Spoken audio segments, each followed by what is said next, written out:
président Anissé Kane, du président du Maniden. Alors, les principes de droits de l'homme sont clairs partout.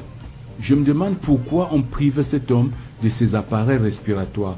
Qu'est-ce qu'on peut montrer? Quel est ce type de torture? Où est passé l'humanisme dans notre pays? Où est même passé le respect des droits de l'homme? De quel crime a-t-il été responsable pour subir tel traitement? C'est d'ailleurs ça.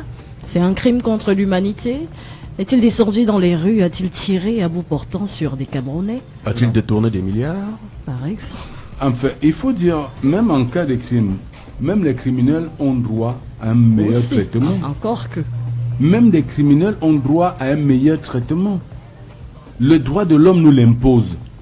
Comment un homme politique peut avoir eu des positions divergentes sous une démocratie se voit privé d'un appareil respiratoire? D'ailleurs, quand une personne est incarcérée, quelle que soit la raison, sa santé devient la responsabilité des pouvoirs publics.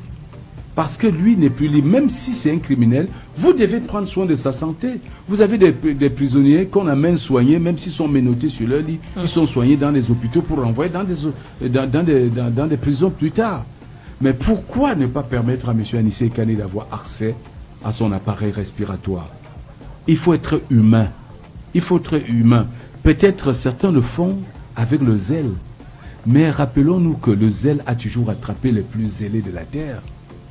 Les plus zélés de cette terre se sont fait rattraper par leur zèle. N'oublions pas cette loi du karma. Quelle que soit la fonction que tu occupes aujourd'hui, tu ne t'appelles pas cette fonction. Tu es un être humain avec un cœur. Traite tes semblables comme tu aimerais être traité toi-même. Nous ne sommes pas en train de donner des injonctions. Non. Nous invitons juste un peu plus d'humanité. Un peu d'humanisme dans les cœurs. Un homme est malade. La politique, c'est quoi? La politique vaut-elle le souffle de vie? Non.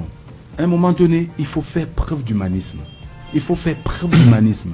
Encore qu'il est totalement dans son droit de réclamer cela. Hein. Ouais. De plaider autant, c'est donner l'impression qu'on va outrepasser la loi que de lui rendre ses appareils respiratoires. Alors qu'on demande simplement à ce que ces droits d'être humain, de citoyens camerounais, ça aurait été Jordan, ça aurait été moi, que nous mériterions, nous également, de bénéficier de ce droit. Absolument. Donc, on en parle tous les jours, son collectif d'avocats monte au créneau, mais jusqu'ici, il n'y a toujours pas eu réaction suite à cette affaire. Ça c'est clair, parce que quelles que soient les raisons